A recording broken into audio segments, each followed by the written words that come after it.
Living to an advanced age has its pros and cons, but one of the cons has been having to drive old people's cars like the Toyota Avalon. Are they still for old people? We wanted to find out, since the Avalon has been rather dramatically redesigned. So we gathered together 6 cars that compete in the class with the Avalon, including the new 2014 Chevrolet Impala, the Chrysler 300S, the Dodge Charger SXT, the new, all-redesigned Hyundai Azera, a new competitor, the 2014 Kia Cadenza, which is based on the Azera, and, of course, the redesigned Avalon. We decided to take our 6 cars for the senior set to Battle Creek, Michigan, home of John Harvey Kellogg, who famously co-invented cornflakes and many techniques for keeping people healthier longer. Now, are any of these 6 cars worth living for? Let's find out. Neighbors will notice you when you drive home in the 2014 Hyundai Azera. As with a number of recent Hyundais, the car is a looker, with just enough muscular curve and exterior bling to stand apart in the commuting parade. We were certainly impressed with the interior. The dash looks like it's been upholstered with genuine robot skin, zooming you to the future with majestic sweeps of pseudo-metal and faux carbon fiber. It's a layout that doesn't assume you're 6 feet tall either. The dash top is low and the gauges and steering column point up from below, so outward visibility is excellent and a strong sense of command develops. Everything about the Azera says yes. That is, until you move the gear selector to D. The problem isn't with the engine or transmission, which works as close partners to create a smooth and eager thrust. The Azera is let down by the steering, which is tuned too heavy and feels leaden at low speeds, always jerking back to center with a snap. And not enough body structure is asked to absorb the shockwaves generated by too much damping resistance. The result is a continuous crash and reverb over the smallest bumps. Call for the brakes, and the answer is weak. Hyundais have been improving, but we'll keep saying this until it changes. The company can't be taken seriously by our crowd until it fixes its driving experience. Though it finishes near the back, the 2014 Kia Cadenza is the perfect definition of a nice car. Its point lead over the Azera is substantial because Kia chose a better path for its chassis, scrubbing the Hyundai's dynamic mess down to just an annoying clutter. On the Kia, the suspension settings are softer, so every mile in a Cadenza isn't a glaring reminder of the needed spot welds and structure bracing that is missing. And Kia opted for higher steering boost, which makes the Cadenza more pleasant to wheel around in daily use. True, if you throw it hard at an on-ramp, the wheel feels too light in your palms and you end up sawing the dead rim looking for some sign of tire effort. Yet we prefer the Kia's controls to the Azera's, which is probably why the Cadenza was quickest through the slalom, even beating the Avalon. However, the Cadenza's brakes lack commitment as demonstrated by the longest stopping distance, and hard impacts still rattle the car's relatively loose rafters. Otherwise, as our editor-in-chief Eddie Alterman noted, the reason to choose the Kia over the Hyundai comes down to, quote, whether you like straight lines or curvy lines. The Kia's horizontal styling is almost Volkswagen conservative, not surprising as Kia stole its former chief designer and now company president Peter Schreier from VW Group. The 19-inch fine-spoke wheels fill their body cutouts fully, and the Cadenza, like the lesser Optima it's based on, has a lovely stance. It looks substantial and luxury from every angle. The linearity carries over to the interior. Unlike the supersonic Azera, the Kia is a law firm's conference room inside, with orderly straight rows of buttons set in generous slabs of dark gray trim meant to evoke wood. If $41,900 seems expensive for a Kia, know that some of its many optional baubles could be pruned without causing a hardship. Even so, everything you touch feels class, from the half-leather wheel to the precision gear selector. As in the Azera, the 3.3-liter V6, our mileage champ at 25 mpg, is still vibration-free and sounding hearty at 6,000 RPM as the transmission waits to execute its next seamless shift. Our takeaway from the new Cadenza is that reasons for not buying a Kia are steadily falling away. The Chrysler 300 is the car that made big sedans cool again, and it continues to look money. A lot of intangibles get invoked when staffers talk about why they like the 300. It's American, it's rear drive, and it sweeps into a parking lot like Al Pacino into a pizzeria, with purpose. If you're going to buy a car on principle, this is the one. Befitting its role as a modern-day Imperial, the 300 isolates the passengers from bumps with a more compliant chassis than the Chargers. The brakes are the 300's best dynamic attribute. A firm pedal triggers a pit bull's bite on the discs. The 300 never feels small, but it can hustle a few corners with decisive grip and accurate, if completely cold, steering. Except for the Art Deco dials and a few small slivers of chrome, the 300's interior is mostly as black as a coal shaft. It's for people who prefer understatement Brooks Brothers style. Well, except for the Beats by Dr. Dre stereo.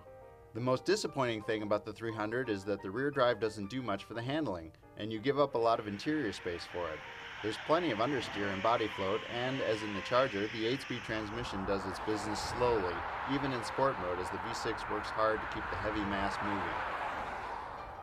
The S badge adds $3,000 in extras, including the, quote, touring suspension, 20-inch wheels, some menacing black chrome exterior treatments, and leather seats with rows of decorative white top stitching. A mere $115 at the bottom line separates this Chrysler from the Dodge, but you don't get as many features in the 300. The Godfather Chrysler is getting old and it will soon be sleeping with the fishes. No doubt whatever replaces it won't have nearly as much personality. Until then, the 300 remains an offer that isn't too difficult to refuse. The Dodge Charger is a car for people who never plan to get old. It's for people planning to die with a Glock in one hand and a jalapeno double cheeseburger in the other. This is old school done as if there never was a new school. Compared to the 300, the Charger is stiffer and sportier, with a little more zest to its directional changes and more crash in its suspension. It feels much too large to throw around, but it does move its tonnage, the test max at 4,122 pounds, with a controlled aplomb. What the V6 lacks in Hemi punch, it makes up for in somewhat better fuel economy and reasonable refinement. The 8-speed automatic with its electronic T-bar selector is sophisticated German car technology, but sometimes feels a little slow to deliver the shifts. As with the Chrysler 300, there's not so much payoff for the rear drive. The Charger has a numb rack, and you need the Hemi if you want to roast the inherent understeer into a drift. We expect rear drivers to be automatically and radically better, but the superior steering Avalon proves that there's no immutable rule. You definitely pay for the rear drive and interior space, not necessarily in overall measurements, but in the way the transmission tunnel crowds the gas pedal and in the old-fashioned rear floor hump. The Charger seats were despised by all, mainly for the way the upper backrest falls away, leaving behind some fatiguing pressure points and a vacuum of support. Don't wander into a Dodge showroom expecting the same Epicurean pampering that Kia and the others strive for. The interior is a stark, dark cave of mostly hard plastics, though the giant snowplow blade pressed into the dash as decoration livens things up. You'll always be young in the Charger, which is great as long as you don't mind putting up with some inconveniences that didn't bother you when you were young. GM almost hits the big car bullseye with the new 2014 Chevy Impala. Sure, there are things we would change, such as the interior, which, despite the 1001 ideas thrown at the dash, still manages to seem less deluxe. Otherwise, the Chevy puts the pickle in the barrel with a spacious car that steams along quietly and smoothly, and it looks like a four-door Camaro.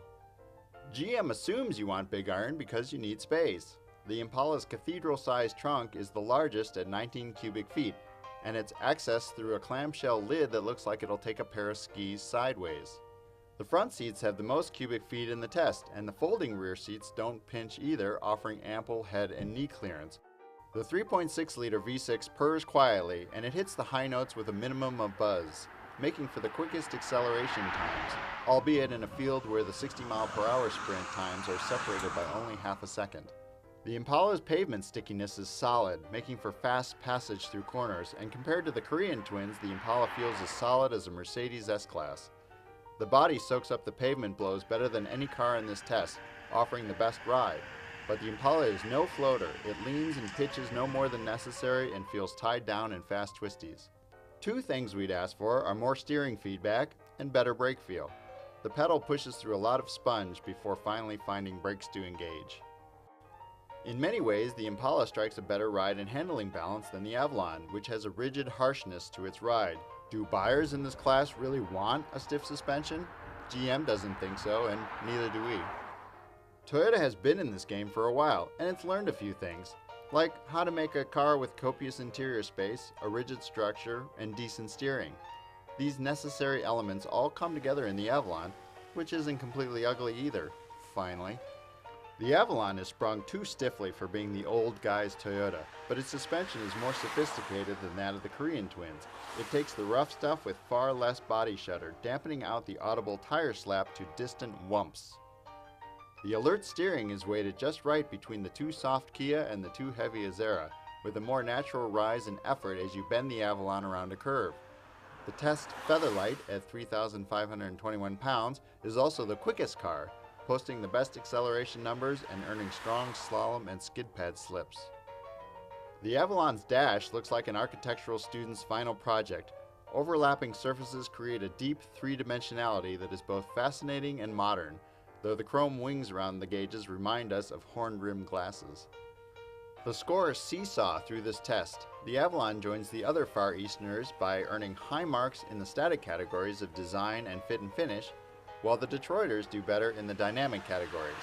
However, the Avalon is a shapely, gifted consensus builder, doing as good or better in all the measures, and it best fulfills our prescription for high quality and low stress in a near luxury sedan.